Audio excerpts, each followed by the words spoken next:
We're always happy when you join us for our broadcast of the Wonderful Day in the Lord. And as we're looking at questions here in the last few weeks and probably for several weeks to come, because we have so many questions that have come in. And some of these questions are pretty broad, pretty big. And so some of these will be different. On some occasion, I might hit 2 or 3 or 4 questions a week. But other occasions, because of the breadth of the question and the importance of it, I might spend more time. And that's what we're doing this week. We're looking at the issue of music, and that's such a big thing in the evangelical community today. It's something that we need to ponder. The question that came in is very simple. Since music is a form of worship, how do you know what music you shouldn't listen to? Well, of course, that goes the other way. What music you should listen to? I would say this: all music is not a form of worship. It certainly is in the church, and it could be in our daily life, but there's other kind of music. There's music just for fun. There's music that is romantic and so forth. And unless we spiritualize the Song of Solomon, that was a love song, a love poem. And there was nothing wrong with that romantic love poem, that song that is in the Song of Solomon. So I think that even that passage gives validity to what we might call secular music. But the content of those songs, as well as the style that we're looking at here, is always important. And so even especially in secular music, we need to be real careful what we're listening to, what we're putting into our brains, because just because it's a certain type of music we like, a certain genre, doesn't mean it's good.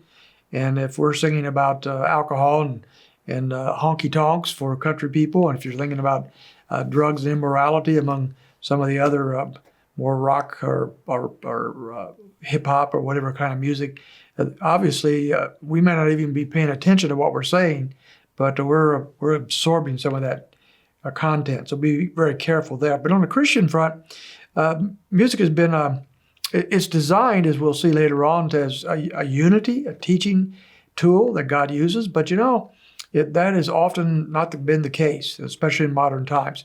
There's a great deal of diversion and division concerning music. Music is very subjective. What you like, I may not like. What I like, you may hate, as far as the style of music itself is concerned.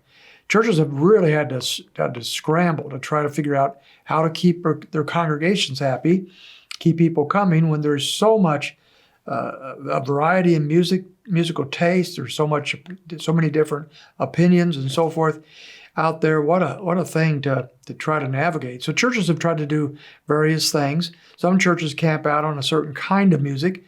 Some might be the traditional older stuff and the hymns and so forth.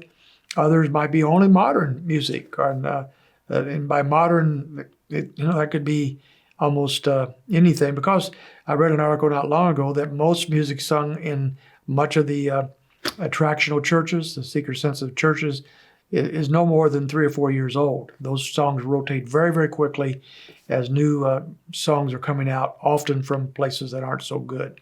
But nevertheless, as we think about that, churches have tried to do that. That doesn't always work. That seems to develop a certain kind of congregation.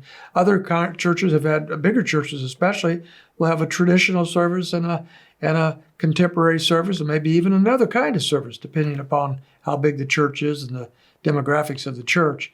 That's also difficult. That doesn't exactly build unity. A lot of churches, more like ours, try to blend the best of both. But no matter what you do, you're not going to please everybody. And the question is, should you please everybody? And should charity be given to different views and different understandings? So that's much of what we would say on that. Here's 2 preliminary thoughts as we go through. Number 1, the content is the most important thing of all. If we're not singing content that is biblically sound, then we shouldn't be using it in our churches, no matter how pleasing the tune might be or whatever else. I think of a song that I have enjoyed. It's a fun song and so forth. These are the days of Elijah. Some of you probably know that song. It's a fun song, upbeat song. If it's done right, you might enjoy that. But you know what? If you listen to the words, the theology is a mess. And so while you might enjoy the song, I don't think it's appropriate for church services teaching a falsehood. And so content is is number one. It's the most important thing that we should be looking at. And secondly, we need to have charity and graciousness towards one another and with our different opinions and different tastes in music. And unless you have that in the church, then you're going to have problems with music in your churches. And so and maybe that's one of the things the Lord is doing with music, is to build charity and graciousness and love for people that don't totally agree with us in something that seems to be very valuable to us or important. So anyway, that's a preliminary shot at this. So let's look at it more deeply tomorrow and begin to look at what Scripture has to say on the subject.